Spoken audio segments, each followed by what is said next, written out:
आप सब लोगों को मेरा प्रणाम। इस वीडियो में हम लोग जुलाई मंथ की लास्ट न्यूज़ पढ़ेंगे और 31 की। फर्स्ट टॉपिक है Pratihara style of architecture, second is world day against trafficking in persons, third is merger of political parties under 10th schedule, fourth is Commonwealth human rights initiative CHRI, fifth is Perseverance NASA's mission to Mars, and sixth is what is aerial seeding.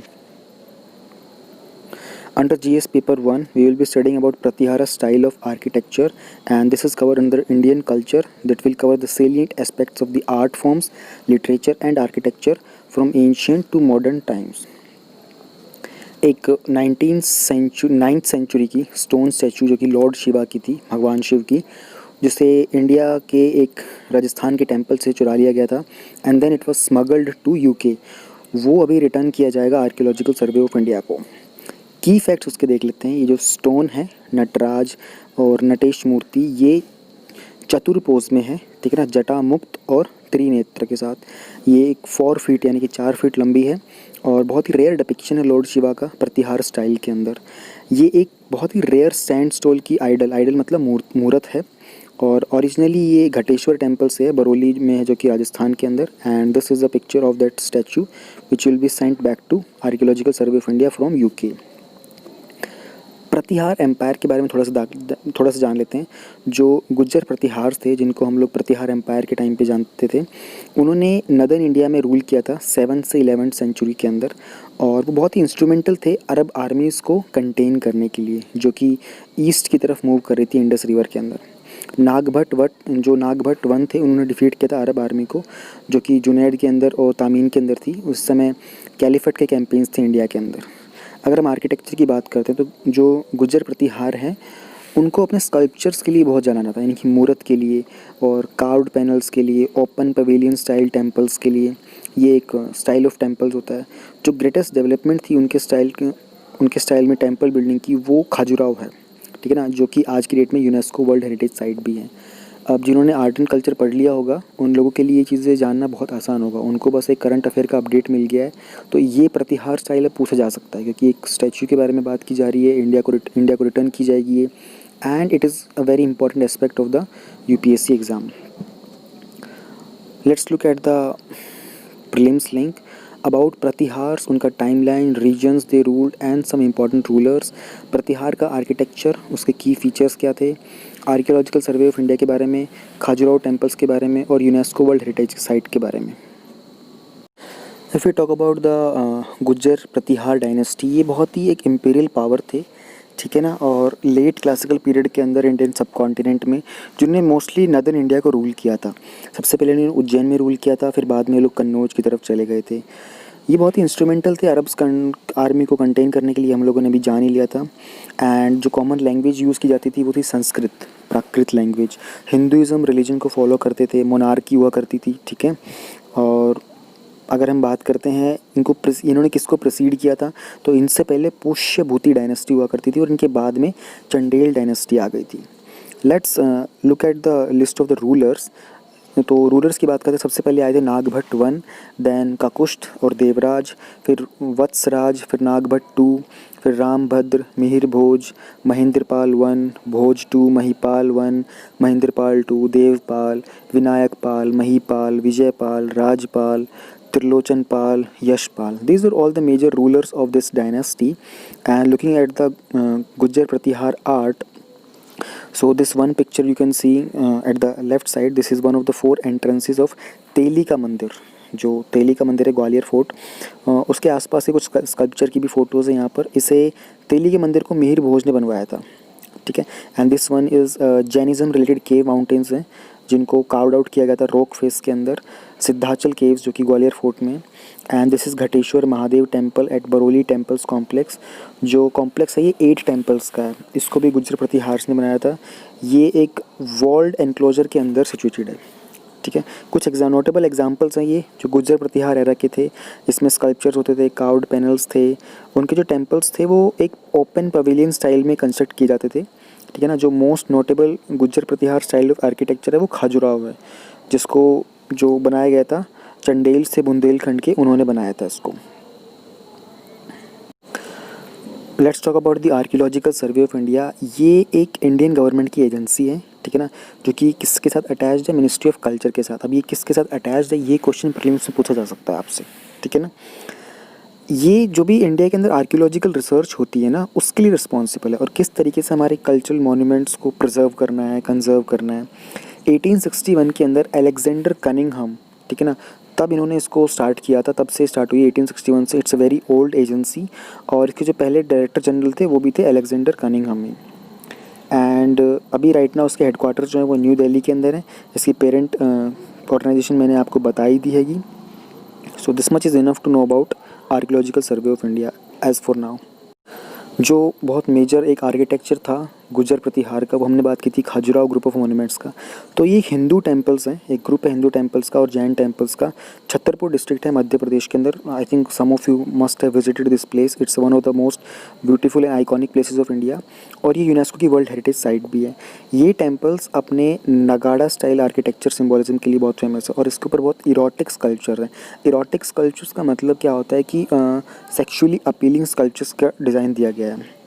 तो basically इसका symbolism क्यों है, there has been always a controversy कि Hinduism जो religion है वो sexuality को बहुत फेवर करता था। एक्चुअल में इसका एक स्पिरिचुअल कॉन्सेप्ट है। I have given my personal time to do some research on this thing.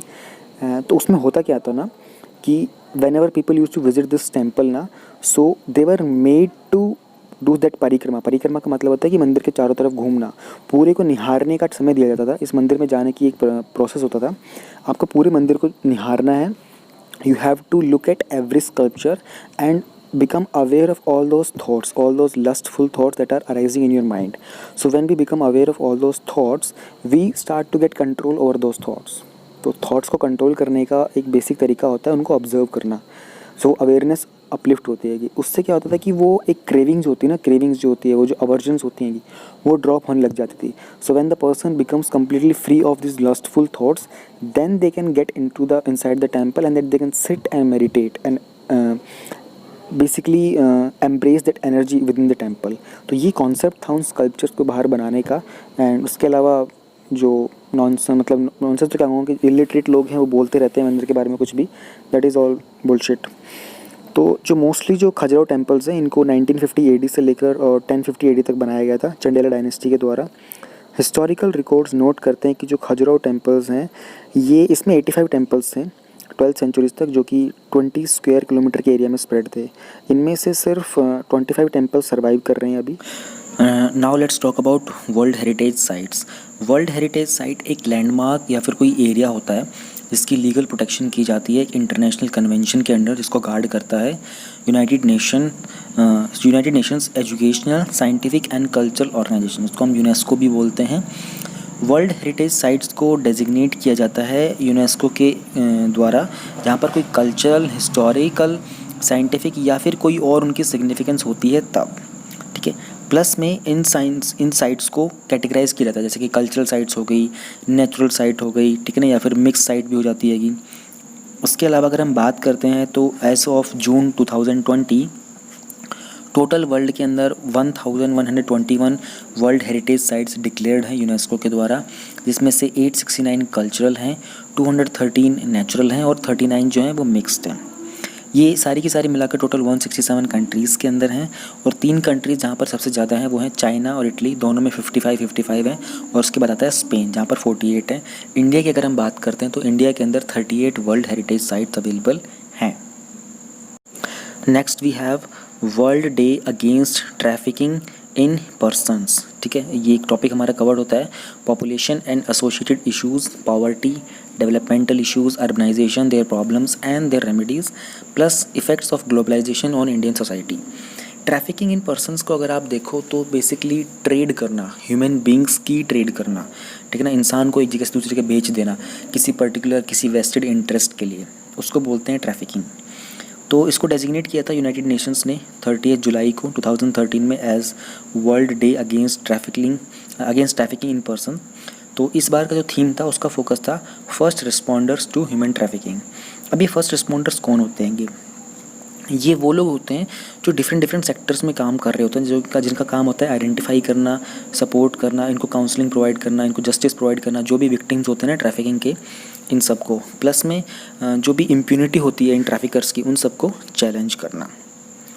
कोविड-19 के क्राइसिस के दौरान ये जो बहुत ही एसेंशियल रोल था इन फ्रंट रिस्पॉन्डर्स का, ठीक है ना, क्योंकि एक पर्टिकुलर रेस्ट्रिक्शंस लग गए थे ना, इम्पोज हो गया था पैंडेमिक के दौरान, बहुत ज़्यादा लॉकडाउन हो गया था, सोशल डिस्टेंसिंग मेंटेन करने के लिए हम लोगों को रेस्ट्रिक्शंस लगाने पड़े थे। तो इन लोगों का फ्रंट रिस्पॉन्डर्स का जो काम करने का जो एक स्कोप था, जो रेंज थी ना, वो बहुत लिमिटेड हो गई थी। तो फिर भी इनका जो कॉन्ट्रीब्यूशन था उसको बहुत ऑफनली ओवरलुक किया गया था और अनरिकॉग्नाइज रखा गया था। की फैक्ट्स देख लेते हैं हम लोग एक बार ट्रैफिकिंग के regarding. People are trafficked for sexual exploitation, ठीक है, सेक्सुअल फेवर्स के लिए लोगों को एक्सप्लॉयट किया जाता है, ठीक है, फोर्स लेबर के लिए, फिर फोर्स बैगिंग की जाती है, फोर्स मैरिज होती है, selling children as child soldiers as well as for removal of their organs. तो इन सब चीज़ों के अंदर ह्यूमन ट्रैफिकिंग बहुत होती है। ह्यूमन ट्रैफिकिंग के अंदर मेजरली जो होता है विमेन होती हैं, जिनमें 49% काउंट होता है, गर्ल्स का 23% होता है, जितने भी ओवरऑल विक्टिम्स होते हैं ट्रैफिकिंग के। सेक्सुअल एक्सप्लोटेशन जो है ये बहुत मोस्ट कॉमन फॉर्म है एक्सप्लोटेशन का, जिसका 59% शेयर होता है, और इसके बाद सेकंड नंबर पे आता है फोर्स लेबर, जो कि 34% शेयर होता है। मोस्ट विक्टिम्स जिनको ट्रैफिक किया जाता है उनको कंट्री के बॉर्डर के विदिन ट्रैफिक किया जाता है, ठीक है ना, और कुछ ट्रैफिकिंग होती है कि अब्रॉड, उनको रिच कंट्रीज़ के अंदर ट्रैफिक किया जाता है। एक ब्लू हार्ट कैंपेन है यूनाइटेड नेशंस का, ठीक है ना, इसको इनिशिएट किया था यूनाइटेड नेशंस के द्वारा, ताकि एक ग्लोबल अवेयरनेस क्रिएट की जाए ह्यूमन ट्रैफिकिंग के अगेंस्ट फाइट करने के लिए, और इसका क्या इम्पैक्ट पड़ता है हमारी सोसाइटी के ऊपर, उसके बारे में अवेयरनेस फैलाने के लिए, जागृत करने के लिए।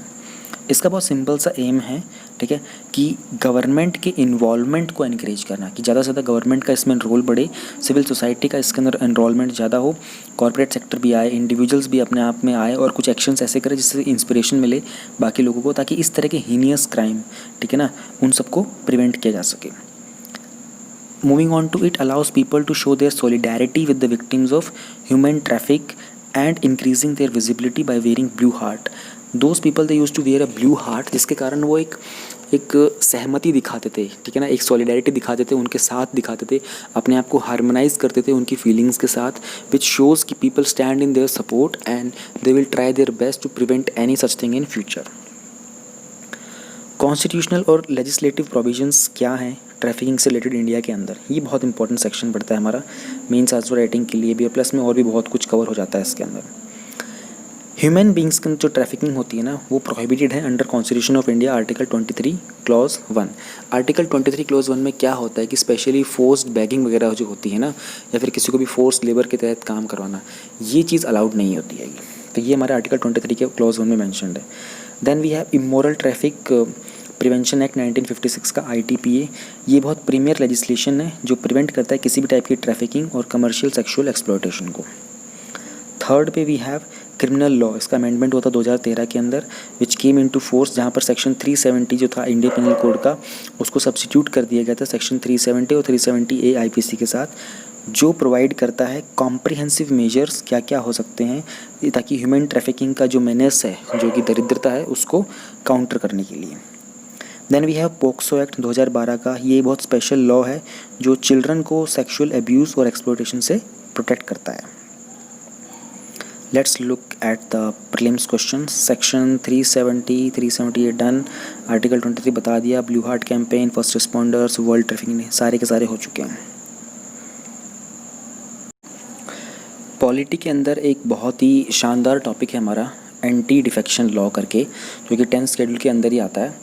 हल्का सा इंट्रोडक्शन दे देता हूँ, ये GS पेपर 2 का पार्ट है। Indian constitution, historical underpinnings, evolution, features, amendment, significant provisions and the basic structure के अंदर हल्का सा एक इंट्रोडक्शन देख लो एंटी डिफेक्शन लॉ के बारे में।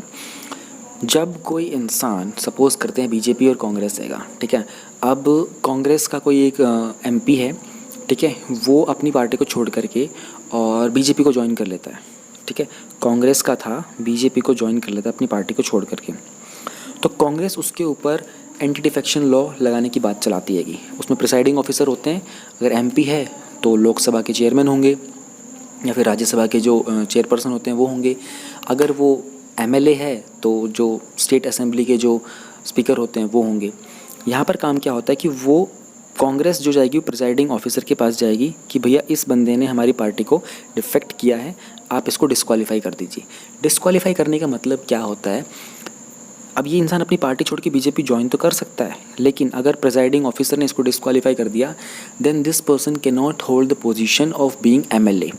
वो भारी नुकसान हो जाता है, क्योंकि बाद में फिर कुछ रेस्ट्रिक्शन फाइन वगैरह भी लगते हैंगे एंड फिर बाद में इलेक्शन दोबारा कराना, इट्स अ लॉन्ग प्रोसेस, इसलिए लोग डिस्क्वालिफिकेशन से बचते हैंगे। इसी के कारण एंटी डिफेक्शन लॉ लेके आए थे कि लोगों के ऊपर थोड़ा रेस्ट्रिक्शंस लगेगा, उनको डिस्क्वालीफाई कर दिया जाएगा तो लोग अपनी पार्टीज़ को नहीं छोड़ेंगे। ये कॉन्सेप्ट आया था आयाराम गयाराम करके, the person he change 3 times a day, उन्होंने अपनी पार्टी चेंज की थी एक दिन के अंदर। एंड आई थिंक वो इंडियन नेशनल लोकदल के थे, if I am right to recall, मैंने पहले बताया तो हुआ है कई बार, मैं खुद ही भूल रहा हूँ इस बात को अभी, बट नेवर माइंड। तो होता क्या कि इसी के रिगार्डिंग अब उसमें कुछ कंडीशन सेटअप कर दी गई। जब एंटी डिफेक्शन लॉ आया तो कुछ कंडीशन लगा दी गई भी 1/3 जो लोग होंगे वो अपनी पार्टी को छोड़कर जाएंगे तो उसको डिस्क्वालिफिकेशन में कंसिडर नहीं करेंगे, दे कैन डेफिनेटली गो। लेकिन फिर इसका भी मिसयूज़ होने लग गया, ठीक है, 1/3 करके बहुत सारे लोग जाने लग गए, 1/3 होने लग गया। फिर इसको थोड़ा और बढ़ा दिया गया कि अगर पार्टी के 2/3 मेंबर जाएंगे तो पार्टी के ऊपर कोई डिस्क्वालिफिकेशन नहीं लगेगा। मतलब समझ में आया कि मतलब 50% से ज़्यादा पार्टी जो है वो दूसरी पार्टी में मर्ज करना चाहती है तो कोई प्रॉब्लम नहीं आएगी। अभी जो आज की हमारी न्यूज़ है, थोड़ा सा इसमें डिफरेंट मैटर चल रहा है यहाँ पर देख लेते हैं एक बार क्या चल रहा है। राजस्थान के हाई कोर्ट ने कुछ नोटिस इशू किए हैं जो वहाँ के स्टेट लेजिस्लेटिव असेंबली के स्पीकर हैं और जो सेक्रेटरी हैं उनको, और जो 6 MLAs हैं जिन्होंने कंटेस्ट किए थे, जो इलेक्शन जिन्होंने लड़ा था BSP के टिकट से, ठीक है ना, और फिर उन्होंने डिफेक्ट किया था कांग्रेस को। इशू क्या है, BSP ने 6 सीटें जीती थी राजस्थान के अंदर, लेकिन जितने भी MLAs थे उन्होंने फिर कांग्रेस ज्वाइन कर ली थी लास्ट ईयर सितंबर में, ठीक है ना। बट नाउ नेशनल लेवल के ऊपर जो BSP है वो ये आर्ग्यू कर रही है कि एक स्टेट यूनिट किसी भी नेशनल पार्टी की दूसरी पार्टी के साथ मर्ज नहीं कर सकती अगर उस पार्टी ने नेशनल लेवल के ऊपर कोई मर्जिंग नहीं किएगी। सुनने की कोशिश करो, समझने की कोशिश करो।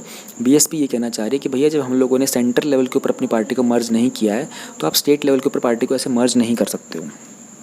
बिसाइड्स दिस, जो BSP के नेशनल सेक्रेटरी हैं उन्होंने एक विप इशू किया उन 6 MLAs को, ये कहते हुए कि they should vote against the Congress अगर कोई फ्लोर टेस्ट होता है तो। यहाँ पर आपके लिए जानना बहुत इंपॉर्टेंट है, विप इशू करना क्या होता है। बेसिकली एक ऑफिशियल को डेजिग्नेट कर दिया जाता है जो नोटिस वगैरह सेंड अप करता है, या फिर रेस्ट्रिक्शन लगाना हो, कोई वार्निंग देनी हो, या फिर किसी चीज़ के प्रति अवेयर कराना होता हो। तो किस ग्राउंड के ऊपर BSP का केस बेस्ड है। BSP का कंटेंशन ये है कि जो मर्जर है वो बहुत इलीगल हुआ है। ये जो हमारे 6 MLA कांग्रेस के साथ मर्ज हुई बहुत इलीगल है, अनकॉन्स्टिट्यूशनल है, क्योंकि एक नेशनल पार्टी, ठीक है ना, जो कि BSP एक नेशनल पार्टी है, उसके लिए जो मर्जर है वो नेशनल लेवल के ऊपर होना चाहिए, तब उसको स्टेट लेवल के ऊपर कंसिडर किया जाना चाहिए। अब सुप्रीम कोर्ट की क्या जजमेंट्स है इसके रिगार्डिंग। 2006 के अंदर एक रूलिंग आई थी Jagjit Singh versus state of Haryana की।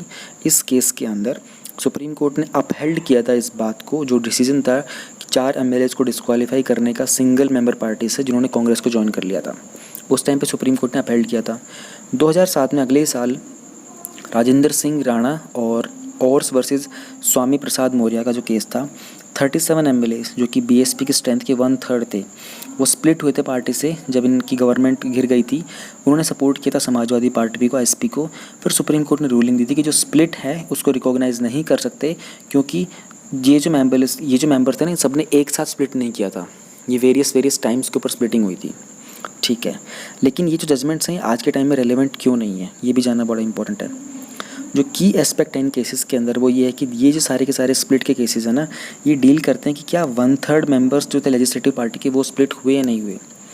तो they could not attract disqualification as the paragraph 3 of the 10th schedule. जो पैराग्राफ 3 है 10th शेड्यूल का, उसमें ये था उस समय पर कि भैया अगर 10th शेड्यूल में ये मेंशन किया गया था कि अगर 1/3 मेंबर जो हैं पार्टी के वो स्प्लिट होकर दूसरी पार्टी में मर्ज करेंगे तो उसको डिस्क्वालीफाई नहीं करेंगे। They can remain as MLA और MP and they can merge with a different party.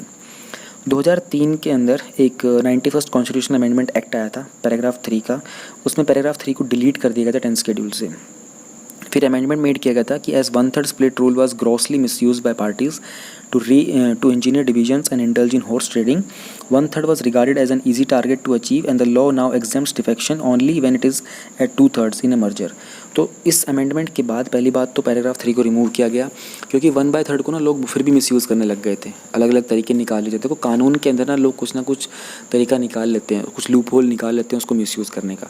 फिर इसमें बाद में अमेंडमेंट किया गया, उसको 2/3 बना दिया गया कि अगर भाई पार्टी मान लो 30 लोगों की है और 20 लोग अगर पार्टी को छोड़ के जा रहे होते हैं, 2/3 पार्टी को छोड़ के जा रहे होते हैं, तो उसको हम लोग डिस्क्वालीफाई नहीं करेंगे, क्योंकि हमें ये दिखाई दे रहा है कि मेजॉरिटी लोगों की चॉइस है कि वो दूसरी पार्टी को ज्वाइन करना चाहते हैं, तो वो डिफेक्शन का केस नहीं बनेगा, इसलिए उनको डिस्क्वालीफाई नहीं करेंगे। They can remain as MLA and they can definitely become part of the other party। Firstly merger allowed है कॉन्स्टिट्यूशन के अंदर या नहीं, ये देखना है। 10th शेड्यूल जो है कॉन्स्टिट्यूशन का, वो प्रोहिबिट करता है डिफेक्शन को, ताकि गवर्नमेंट की स्टेबिलिटी मेंटेन रह सके, ठीक है ना। लेकिन वो मर्जर को प्रोहिबिट नहीं करता है। पैराग्राफ 4 के क्लॉज 2 में 10th शेड्यूल के लिखा हुआ है डीलिंग विद मर्जर्स, वो भी बोलता है only when 2/3 of the members agree to merge the party would they be exempt for disqualification. अगर 2/3 मेंबर्स एग्री करते हैं पार्टी के कि वो मर्ज करना चाहते हैं, तो फिर उनको कोई डिस्क्वालीफाई करने की ज़रूरत नहीं है, क्योंकि मेजॉरिटी का सपोर्ट है उस पार्टी को। अभी मर्जर को रेफर किया गया पैराग्राफ 4 में seen as legal fiction where members are deemed to have merged for the purpose of being exempt from disqualification rather than a merger in the true sense. Major सवाल यहाँ पर ये उठता है कि क्या एक स्टेट यूनिट, एक नेशनल पार्टी की जो स्टेट यूनिट होती है, वो मर्ज कर सकती है दूसरी पार्टी के साथ विद एन एक्सेप्शन कि उनके नेशनल लेवल के ऊपर कोई मर्जिंग नहीं हुई है। जैसे बीएसपी का केस अभी यही आ रहा है ना, कि बीएसपी बोल रही है कि भैया नेशनल लेवल के ऊपर हम लोगों ने मर्जिंग नहीं की है सेंटर के लेवल के ऊपर, तो आप लोग स्टेट लेवल के ऊपर भी मर्जिंग नहीं कर सकते हो। 10th लेवल जो 10th शेड्यूल है उसने आइडेंटिफाई किया है कि ये जो डाइकॉटमी है, डाइकॉटमी का मतलब क्या होता है कि दो, डाई का मतलब होता है दो, कॉटमी का मतलब दो ओपिनियन के बीच में फंस जाना बिटवीन स्टेट यूनिट्स और national units. As per paragraph 4(2) merger of any party means merger of the legislative party of the house. उस हाउस के अंदर जो पार्टी है ना, उसका मर्जर हुआ है। तो राजस्थान के केस के अंदर it would be Rajasthan legislative unit of the BSP and not the BSP at the national level. तो उन्होंने कहा कि राजस्थान के अंदर जो बीएसपी की यूनिट है उसका मर्जर कंसिडर किया जाएगा, ना कि जो कि बीएसपी के नेशनल लेवल का कंसिडर किया जाएगा। विप के बारे में क्या है, जो विप इशू किया गया था बीएसपी के नेशनल जनरल सेक्रेटरी के द्वारा 6 MLAs को, वुड हैव नो इम्पैक्ट, इसका कोई इम्पैक्ट नहीं होगा, क्योंकि because such a direction has to necessarily issued for voting on the floor of the house. जब हाउस के अंदर वोटिंग हो रही थी ना, फ्लोर टेस्ट हो रहा होता है, मेजॉरिटी प्रूव करने का होता है, तब इस तरह की विप को पास करने का कोई इम्पैक्ट पड़ेगा। एक नेशनल लीडर की direction can not be consider a whip in the context of the anti defection law. बड़ा ही इंपॉर्टेंट पॉइंट है ये। कुछ इंस्टा कॉन्सेप्ट देख लेते हैं एंटी डिफेक्शन लॉ के सिचुएशंस डिस्क्वालिफिकेशन के लिए on the ground of defection. अगर कोई एमपी या फिर एमएलए वॉलेंटरली मतलब बाय चॉइस अपनी पार्टी को मेंबरशिप दे देता है पॉलिटिकल पार्टीज़ की, ठीक है, तब ये डिस्क्वालिफिकेशन का सिचुएशन आती है कि, या फिर उसको कोई वो वोट करता है अपनी पार्टी के अगेंस्ट, ठीक है ना, या फिर वोट करने से मना कर देता है, पार्टी वाले बोल रहे हैं वोट करो, तो पार्टी उसको डिस्क्वालीफाई करने की बात कर सकती है कि, या फिर कोई इंडिपेंडेंट कैंडिडेट होता है जो कि एक पॉलिटिकल पार्टी को ज्वाइन करता है इलेक्शन करने के बाद, तो उसको डिस्क्वालीफाई किया जा सकता है। या फिर कोई नॉमिनेटेड मेंबर्स होता है, ध्यान रहे आपको नॉमिनेटेड मेंबर क्या होते हैं, ये मैं बहुत बार बता चुका हूँ। नॉमिनेटेड मेंबर पार्टी को ज्वाइन करता है 6 मंथ्स, जबकि वो एक लेजिस्लेचर का मेंबर बन जाता है। 6 मंथ्स के बाद अगर किसी पॉलिटिकल पार्टी को ज्वाइन करेगा तो उसको भी डिस्क्वालीफाई किया जा सकता है। ये सारे के सारे हम ऑलरेडी डिस्कस कर चुके हैं।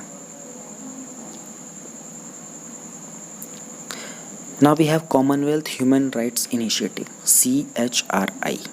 एक रिपोर्ट है स्लेवरी के ऊपर, ठीक है, जिसको रिसेंटली रिलीज़ किया था CHRI ने। CHRI क्या, कॉमनवेल्थ ह्यूमन राइट्स इनिशिएटिव है और एक इंटरनेशनल एंटी स्लेवरी ऑर्गेनाइजेशन है, वॉक फ्री। और किस ओकेजन पे किया था, world day against trafficking in person, जो हम लोगों ने अभी रिसेंटली पढ़ा था, इसके ऊपर दोनों ने मिलकर किया था। की फाइंडिंग्स क्या है, कॉमनवेल्थ कंट्रीज़ जो भी है ना हमारी, उसमें 40% जो लोग हैं वो अभी भी मॉडर्न स्लेवरी की कंडीशन में रह रहे हैं। It's a very good data, आप नोट कर लीजिएगा। कॉमनवेल्थ जो नेशंस हैं, they are lacking in actions to eradicate modern slavery by 2030। एक टारगेट है कि मॉडर्न स्लेवरी को 2030 तक बिल्कुल इरेडिकेट करना है। कॉमनवेल्थ कंट्रीज़ इस टारगेट को थोड़ा लैक कर रहे हैं। इट्स नॉट पॉसिबल कि वो 2030 तक अपने टारगेट को अचीव कर पाएंगे। There is an estimated 1 in every 150 people in the Commonwealth living in conditions of modern slavery। अगर हम कॉमनवेल्थ कंट्रीज़ की बात करते हैं तो 150 में से एक इंसान ऐसा है जो कि आज की डेट में मॉडर्न स्लेवरी की कंडीशन में रह रहा है। 1/3 of the Commonwealth countries had criminalized forced marriage, while 1/3 had not criminalized commercial sexual exploitation of children। यानी कि मान लो अगर जितनी भी कंट्रीज़ हैं इनके अंदर उन्होंने 1/3 ने फोर्स मैरिज को, यानी कि अगर आप ज़बरदस्ती शादी कराते हो उसको क्रिमिनलाइज़ कर दिया है, ठीक है, लेकिन 23 ने बिल्कुल भी क्रिमिनलाइज़ किया है जो कि कमर्शियल सेक्सुअल एक्सप्लोटेशन होता है चिल्ड्रन का। आउट ऑफ 54 कंट्रीज़ में से सिर्फ 4 ने अपने आप को एंगेज किया है उस बिज़नेस के अंदर जहाँ पर वो इन्वेस्टिगेट करते हैं सप्लाई चेन्स को, और जो भी कंट्रीज़ हैं वो रिपोर्ट करती हैं किस तरह का गैप चल रहा है उनके विक्टिम असिस्टेंस प्रोग्राम के अंदर। सिर्फ 4 54 में से। इंडिया स्पेसिफिक फाइंडिंग्स क्या हैं इस रिपोर्ट की, वो हमारे लिए ज़्यादा इंपॉर्टेंट होंगी। India has fared the worst in terms of coordination with no national coordination body और no action plan in place. हमारे पास अभी तक नेशनल लेवल के ऊपर कोई प्लान नहीं है, कोई स्ट्रैटेजी नहीं है इस सिचुएशन से डील करने के लिए. India has not ratified the International Labour Organization's 2011 Domestic Workers Convention or the 2014 Forced Labour Protocol. देखो ये थोड़ा इंपॉर्टेंट है ध्यान में, क्योंकि अभी भी इंडिया का लेबर कोड भी आया था. ठीक है, तो इंडिया ने जो दो लेबर ऑर्गेनाइजेशन का ILO का 2011 का डोमेस्टिक वर्कर्स कन्वेंशन है और जो 2014 का फोर्स लेबर प्रोटोकॉल है उसको रेटिफाई नहीं किया है. अगर इंडिया उसको रेटिफाई कर देगा तो इंडिया लीगली बाइंडिंग हो जाएगा उस चीज़ को फॉलो करने के लिए. India accounted for 1/3 of the all child brides in the world. पूरे वर्ल्ड के अंदर जितनी भी चाइल्ड ब्राइड्स होती हैं उसमें से 1/3 इंडिया में मिलते हैं. Despite being the largest country in the region, India has the weakest response on national coordination. मतलब राष्ट्रीय स्तर के ऊपर कोऑर्डिनेट करने के मामले में इंडिया वीकेस्ट है इसके अंदर, as per this report, with no national coordinating body or national action plan in place. हमारे पास कोई नेशनल कोऑर्डिनेटिंग बॉडी नहीं है, कोई नेशनल प्लान नहीं है. कॉमनवेल्थ ह्यूमन राइट्स इनिशिएटिव के बारे में थोड़ा सा देख लेते हैं. एक independent, non profit, non partisan, international, non governmental organisation है जिसका सिंपल सा काम है ह्यूमन राइट्स के फेवर में काम करना, उसके एरिया में काम करना. 1987 के अंदर सेवरल कॉमनवेल्थ प्रोफेशनल एसोसिएट्स ने CHRI को स्टार्ट किया था. तब से लेकर इनका बहुत लिटिल फोकस था ह्यूमन राइट्स के ऊपर. ठीक है ना. With in the association of 53 Nations, although जो कॉमनवेल्थ ने था उसने मेंबर कंट्रीज़ को कुछ बेसिस प्रोवाइड किए जहाँ पर कॉमन लीगल सिस्टम को उन्होंने शेयर किया. And then suddenly this thing came into being incrementing and उसके बाद इनके रोल्स और फंक्शंस बढ़ गए थे. इनके रोल्स एंड फंक्शंस क्या थे देख लेते हैं.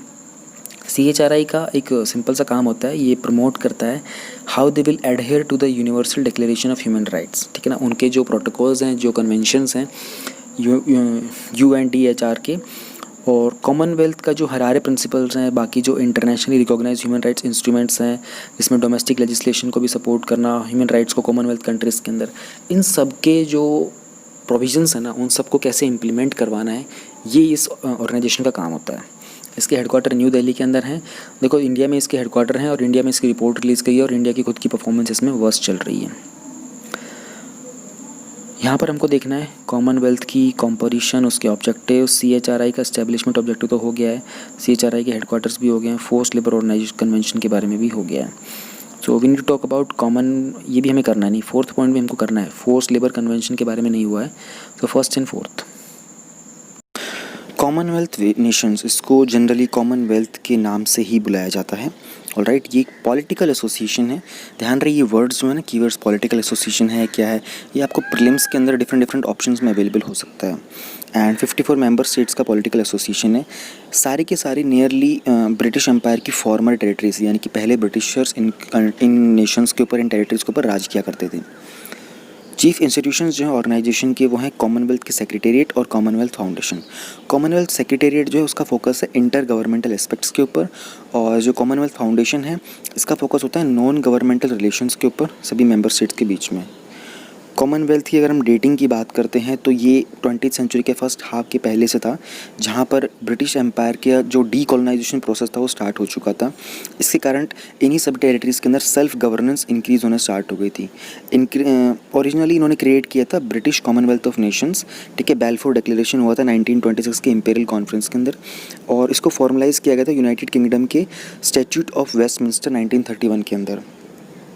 करंट कॉमनवेल्थ नेशंस हैं ये फॉर्मली कॉन्स्टिट्यूट किए गए थे लंदन डिक्लेरेशन जो कि 1949 में हुआ था, जिसने इन सभी कंट्रीज़ को और कम्युनिटीज़ को मॉडर्नाइज कर दिया गया था and they were declared as free and equal. इस कॉमनवेल्थ नेशन का जो ह्यूमन सिंबल है ना for this free association, that is Queen, head of the Commonwealth, which is currently Queen Elizabeth II. और 2018 में Commonwealth heads of government meeting ने appoint किया था चार्ल्स प्रिंस ऑफ वेल्स को to be her designated successor. Although ये position जो ये hereditary नहीं है. क्वीन जो है वो हेड ऑफ स्टेट है 16 मेंबर स्टेट्स की, जिनको हम कॉमनवेल्थ रियम्स बोलते हैं, लेकिन 33 ऐसे मेंबर्स हैं जो कि रिपब्लिक हैं और 5 डिफरेंट हैं, 5 अदर हैं जो कि बिल्कुल डिफरेंट मोनार्क्स हैं. दिस वॉज बेसिक हेडक्वार्टर जो है वो मालबोरो हाउस में है लंदन में, and working language is English. There are 54 states. Obviously, India is part of it. forced labor convention, or we can say the full title of this, which is convention concerning forced और compulsory labor 1930। ये ILO जो international labour organisation है ना, उसके 8 fundamental convention है, उसमें से एक है ये। ऑलराइट, एंड इसका जो ऑब्जेक्ट और पर्पस है वो है कि किस तरीके से फोर्स लेबर को अपनी सभी फॉर्म्स के अंदर सप्रेस करें, इरिस्पेक्टिव उसकी नेचर ऑफ वर्क क्या है या फिर सेक्टर ऑफ एक्टिविटी क्या है जहाँ पर परफॉर्म किया जा रहा है। जो कन्वेंशन है इसने डिफ़ाइन किया हुआ है फोर्स लेबर को। देखो अब ये डेफिनेशन ILO की है तो आपको ये पता होनी चाहिए, ठीक है ना। इस तरह की ऑफिशियल डेफिनेशंस आपको मालूम होनी चाहिए। If you put up official definitions in the exam and also mentioning कि किस ऑर्गेनाइजेशन ने उस डेफिनेशन को दिया है, तो you can definitely score better marks. तो ऑल द वर्क और services which is exacted from an person under the menace of any penalty and for which the said person has not offered himself voluntarily, with few exceptions like compulsory military service. Now this convention excludes adult able bodies males to whom the legal imposition of forced labor is allowed. इस convention को adopt किया गया था Geneva के अंदर 28 जून 1930 के अंदर, लेकिन ये फोर्स में आया था 1 मई 1932 को, और 1932 के एंड तक 10 कंट्रीज़ ने इसको रेटिफाई कर दिया था। ऑलराइट, उसके बाद ऑस्ट्रिया 1960 में, लग्जमबर्ग 1964 के अंदर, ऐसे करते करते करते करते बहुत सारी कंट्रीज़ ने 2015 तक इसको रेटिफाई कर दिया था। कन्वेंशन को सप्लीमेंट किया गया था, एक कन्वेंशन है abolition of force labour convention 1957 के अंदर, जिसने इससे कुछ नंबर ऑफ एक्सेप्शंस जो कि एबॉलिशमेंट के थे 1930 कन्वेंशन के, उन सबको कैंसिल कर दिया था। जैसे कि अगर कोई स्ट्राइक करता है तो उसको पनिशमेंट मिलती है, ठीक है ना। अगर कोई सर्टेन पॉलिटिकल व्यूज़ रखता है तो उसको पनिशमेंट मिलती है। इन सारे एक्सेप्शंस को कैंसिल कर दिया गया था। अगर हम बात करें तो इसमें करंटली 178 पार्टीज़ हैं, ठीक है, एंड 2 रेटिफिकेशंस करनी पड़ती हैं, 2 कंडीशंस को फुलफिल करना पड़ता है, then you become part of this convention, and that's it. Under GS paper 3 now we have Perseverance, NASA's mission to Mars। देखो आप लोगों ने रिसेंटली UAE के मिशन होप के बारे में देखा था, चाइना के मिशन Tianwen-1 के बारे में देखा था। ये सारे के सारे मार्स के ऊपर जा रहे हैं क्योंकि ये टाइम पीरियड बहुत सूटेबल है मार्स तक पहुंचने के लिए। जो प्रॉक्सिमिटी है ना वो बहुत क्लोजेस्ट है अभी, यानी कि यहाँ से इस डे पीरियड के इस पूरे टाइम पीरियड के अंदर अगर यहाँ से कोई स्पेसक्राफ्ट जाएगा तो वो बहुत शॉर्टेस्ट ड्यूरेशन कवर करेगा मार्स तक पहुँचने के लिए। And this topic is covered under awareness in Mars. National aeronautics and space administration NASA ने अपना जो मार्स का 2020 परसेवरेंस रोवर है उसको लॉन्च कर दिया है, और उसको लॉन्च किया गया यूनाइटेड लॉन्च अलायंस एटलस 5 के ऊपर। ये उसके व्हीकल का नाम है, आपको पता होना चाहिए बिकॉज प्रीलिम्स में ये पूछा जा सकता है। लॉन्च हुआ था केप कैनवरल एयरफोर्स स्टेशन फ्लोरिडा में है, जो कि ये 3rd लॉन्च है मार्स के ऊपर इस मंथ का। इससे पहले UAE का होप और चाइना का Tianwen-1 स्पेसक्राफ्ट ऑलरेडी लॉन्च हो चुके हैं। परसेवरेंस के की फैक्ट्स क्या हैं? जो रोवर का जो मास अराइवल है that is set for 18 in 2021 which is wrong definition, यहाँ पर मंथ नहीं लिखा हुआ है। This is actually 18th of February, तो 18th February को वहाँ पर जो रोवर है वो मार्स के ऊपर पहुँच जाएगा। This mission is being planned to at least last for 1 Mars year. 1 Mars year जो है वो 687 डेज़ का होता है। वो मार्स की जो रिवोल्यूशन की स्पीड है ना वो अर्थ की हाफ हैगी, तो जितना टाइम अर्थ को लगता है उससे अप्रॉक्सली डबल टाइम लगता है मार्स को एक पूरा रिवोल्यूशन करने के लिए। लैंडिंग साइट है जज़ेरो क्रेटर, एंड परसेवरेंस जो होगा ये 7 इंस्ट्रूमेंट के साथ लैंड करेगा जो इसके मिशन ऑब्जेक्टिव्स को अचीव करने में हेल्प करेंगे। And let's look at this instrument first. One is this सब सरफेस रडार, इसको रिमफैक्स बोलते हैं। देखो ये इंस्ट्रूमेंट के नाम आपको याद होने चाहिए बिकॉज प्रीलिम्स के अंदर ये एक क्वेश्चन बन के आ जाएगा and you will get confuse कि ये क्या चीज़ है, ये नाम तो कभी सुना ही नहीं था। Then we have Mastcam Z, that is zoomable panoramic camera है। We have laser micro imager supercam। We have weather station MEDA MEDA, and we have one thing which MOXIE, this produces oxygen from Mars carbon dioxide। Then we have X-ray spectrometer, and we have ultraviolet spectrometer Watson, it's a camera।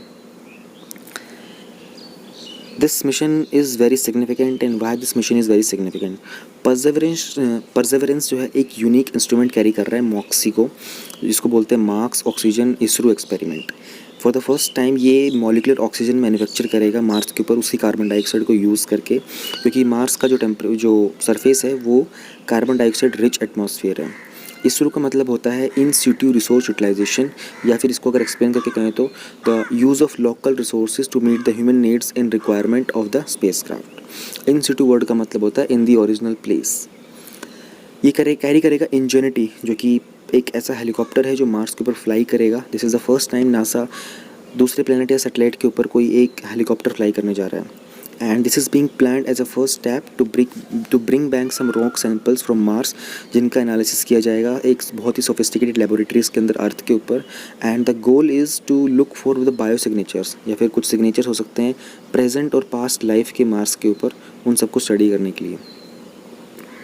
इस mission के कुछ की objectives हैं, जैसे कि looking for the science of ancient microbial life, क्या वहाँ पर कभी कोई लाइफ एग्जिस्ट करती थी, वहाँ के मार्शियन रॉक को कलेक्ट करना, वहाँ के डस्ट सैंपल्स को कलेक्ट करना और उसको लेकर वापस अर्थ पे रिटर्न करना।